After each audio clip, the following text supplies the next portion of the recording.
কেমন আছো আমার অন্তরের মনের মণিকোঠায় বসানো মানুষগুলো? আশা করি সবাই ভালো আছো, সবাই ভালো থেকো। ঈশ্বরের কাছে এটাই কাম্য, হে ঈশ্বর সবাইকে ভালো রেখো, সুস্থ রেখো।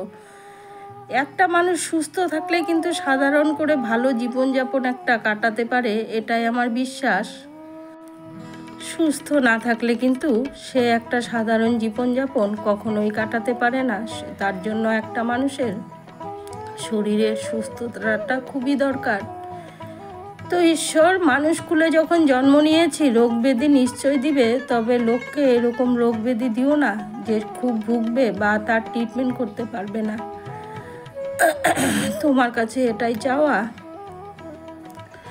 তো কাছে দূরে দেশ ও দেশের বাহিরে সমস্ত আমার আত্মার আপন মানুষগুলোর জন্য রইল অন্তর থেকে অনেক অনেক ভালোবাসা। সাধারণ ভিউয়ার্সদের জন্য রইল আমার অন্তরের অন্তরস্থল থেকে অনেক অনেক ভালোবাসা। এভাবে আমার পাশে থেকো। তো দেখো এখানে রান্না করে নিচ্ছি বন্ধুরা। এটা হলো মঙ্গলবার দিনের ব্লগ। তো কাজকর্ম সেরকম কিছুই শেয়ার করতে পারি না তোমাদেরকে, একা হাতে সব করতে হয়। আর মোবাইল ধরারও কেউ নেই, আবার মোবাইলটা সেট করব সময়েও কুলিয়ে উঠতে পারি না। তো সব সময় তোমাদেরকে ব্যস্ত ব্যস্ত বলতেও ভালো লাগে না। তো প্রত্যেকটা মানুষের জীবনে ব্যস্ত থাকে, এটা নতুন কিছু নয়। তবে আমার ব্যস্ততাটাই একটু অন্যরকম, তোমরা ভালো করেই জানো। তার কারণ আমাকে যেহেতু ছুটোছুটি করতে হয়, একবার এ বাড়িও একবার ও বাড়ি, তার জন্যই আর কি বললাম আমার কথাটা। তো এই যে দেখো রান্না করে নিচ্ছি। আর এদিকে বাইরে কিন্তু প্রচণ্ড বৃষ্টি হচ্ছিল, সেই বৃষ্টিটা আর ক্যামেরা করিনি, কত আর বৃষ্টি জল দেখাবো। তো ভয় কিন্তু মনের মধ্যে একটা কাজ করছিল, রান্না করছিলাম আর ভয় কাজ করছিল কি যেন আবার জল ঢুকবে নাকি। তবে যাই হোক, রক্ষা করেছেন এবার মা গঙ্গা, এবার আসেননি। তো দেখো এখানে রান্না করে নিচ্ছি। আর তোমাদেরকে তো আমি থাম্বনেলে বলেছি, টাইটেল থাম্বনেলে, যে স্কুটি বিক্রি করে মাছের খরচা কমে গেল, জলের খরচা ডবল। হ্যাঁ, সেই বিষয়ে বলবো তোমাদেরকে, দাঁড়াও একটু ধৈর্য ধরো, একটু ধৈর্য ধরে থেকে যাও, নিশ্চয়ই বলবো।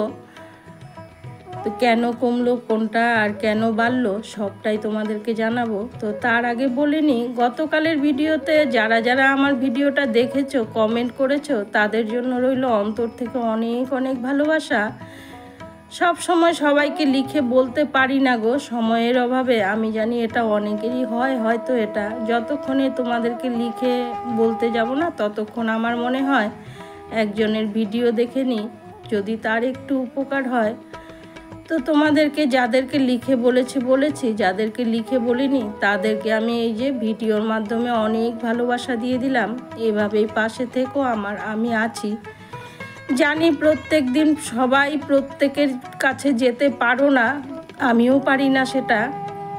তার জন্য কেউ কারো প্রতি কিন্তু কেউ খারাপ পেও না। সবাই সবসময় সবার কাছে যেতে পারে না, সবাই সবাইকে সবসময় বড় কমেন্ট করতে পারে না, তার মানে ভালোবাসাটা একদম কম, সেটা কখনোই ভেবো না। দেখো এক হাতে মোবাইলটা ধরেছি তো, আর এক হাতে সব দেখাচ্ছিলাম। ঘি দেওয়াটা তরকারিতে ওঠেনি, তো ডালের বড়া করে আলু দিয়ে আমার জন্য তরকারি করেছিলাম, সেটাই দেখাচ্ছি। আর এখানে 3 বাটি কেন জানো তো, 1 বাটি যে পাশের কোয়ার্টারে দিব, আর 2 বাটি আমার দুবেলা। তো যেহেতু আলু দিয়েছি, আমার কর্তামশাই তো আর খাবে না, তো রান্না বান্না করে নিয়েছি। বাকি অনেক কাজকর্মই করেছি, কিছুই শেয়ার করিনি তোমাদের সঙ্গে। তার কারণ ওই যে বাইরে প্রচণ্ড বৃষ্টিও হচ্ছিল, মনটাও খারাপ লাগছিল, মনের মধ্যে একটা ভয় ভয় কাজ করছিল, আবার কি বৃষ্টি এসে জল ঢুকে যাবে নাকি সেটার জন্য। তো যাই হোক, জল আর ঢোকেনি। তো এবার দেখো গ্যাসটাও মুছে নিয়েছি। সবাই এইভাবে আমার পাশে থেকো। আর বলো তো কি, ভিউজ তো এখন একদম নেই, আমি জানি সবার চ্যানেলে ভিউজ নেই, তো তার জন্য কেউ দুঃখ পেও না। এগুলো স্মৃতি হিসাবে রাখবে বলে ভিডিও করে যাও, ভিডিও ছেড়ে যাও, ভাগ্যে যদি থাকে নিশ্চয় একদিন ভিউজ হবে, নিশ্চয় একদিন ভাইরাল হব আমরা।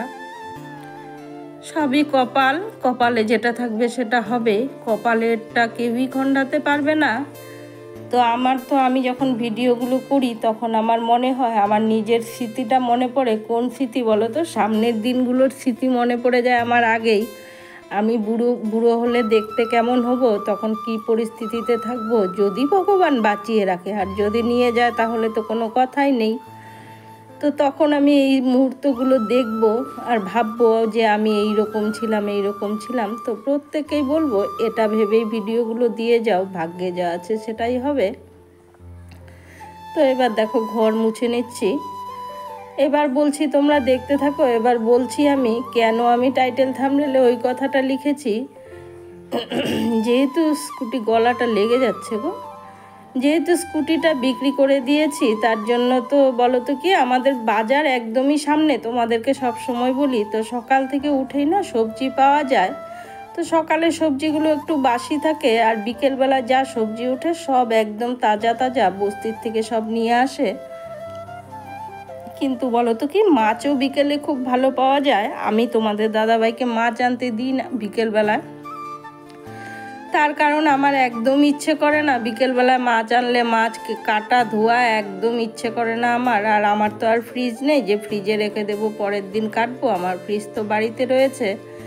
তো আমার ফ্রিজ ছাড়া কিন্তু প্রত্যেকটা জিনিস 2-3টে করে আছে, এভরিথিং জিনিস। আমি বলতে চাই না ভিডিওর মাধ্যমে, তোমরা হয়তো ভাববে দিদিভাই অহংকার। না গো, একদম অহংকার নয়, কারণ আমার তো জায়গায় জায়গায় থাকতে হয়, সেই বুঝেই প্রত্যেকটা জিনিস আমার 2-3টে করে আছে।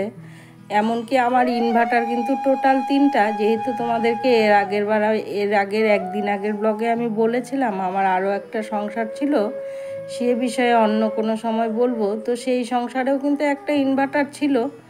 তো সেই সংসারটা ভেঙে দিয়েছি, 1 বছর হতে চললো প্রায়। তো সেই বাড়ির যে ইনভার্টারটা সেটাও কিন্তু রয়েছে।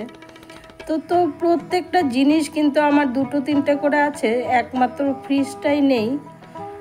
তো এই বিকেলবেলায় আর মাছ আনতে দিই না তোমাদের দাদাভাইকে। আর যখন স্কুটি ছিল না, তখন বলো তো কি, এবার জল মাছ দুটোর কথা একসঙ্গে বলছি। আমরা তো কেনা জল খাই, তোমরা এই কয়দিনে নিশ্চয়ই বুঝে গেছো। তো মাছ আর জল আনতে কিন্তু একবারেই চলে যেত, জলটা নিয়ে আসতে হতো, বাড়িতে দিয়ে যায় না।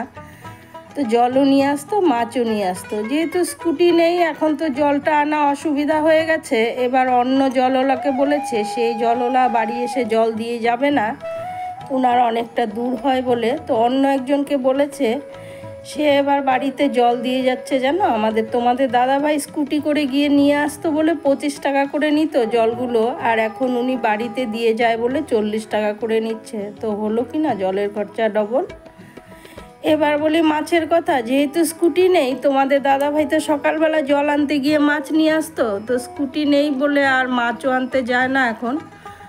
বলে যে না, এখন আর পারবো না আমি যেতে। তার কারণ গেলে বলো তো কি 20-40 টাকা ভাড়া লেগে যায়।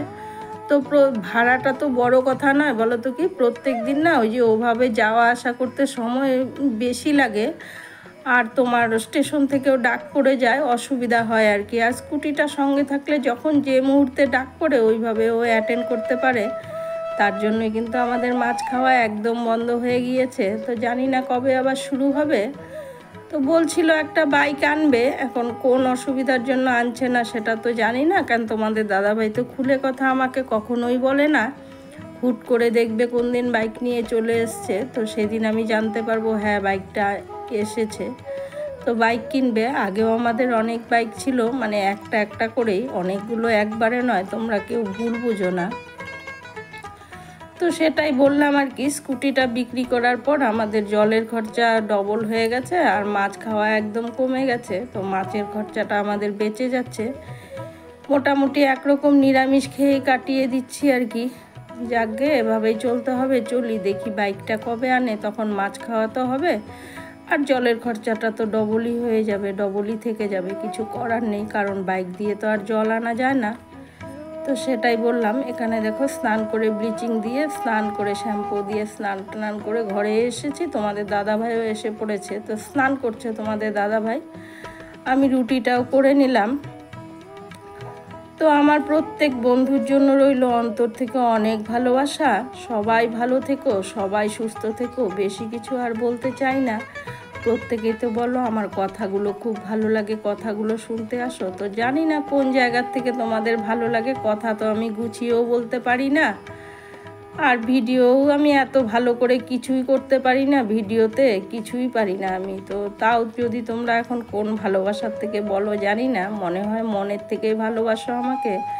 তো দেখো বিকেলবেলা কিন্তু আমি চা খাই না, আজকে তোমাদের দাদাভাই চা করেছে লেবু দিয়ে, তো ও তো সুগার ফ্রি দিয়ে খায়, তো আমাকে একটু চিনি গুলে এনে দিয়েছে, বললো একটু চা খাও ভালো লাগবে, মাথাটা ধরছিল, তো একটু চা দিয়েছিল, তো ওটাই খেয়েছিলাম। আর এটা কি দেখাচ্ছি দেখো, দেখতেই পাচ্ছ রাতের বেলা সব কিন্তু উপরে তুলে শুতে হয়, না হলে ঘুমের ঘোরে যদি জল উঠে যায় সব দুলতে থাকবে। দেখো ডাস্টবিনটা নিয়ে আমি কোথায় রাখবো। তো সবাই অনেক অনেক ভালো থেকো, সুস্থ থেকো। দেখা হচ্ছে দ্বিতীয় দিন দ্বিতীয় ব্লগে।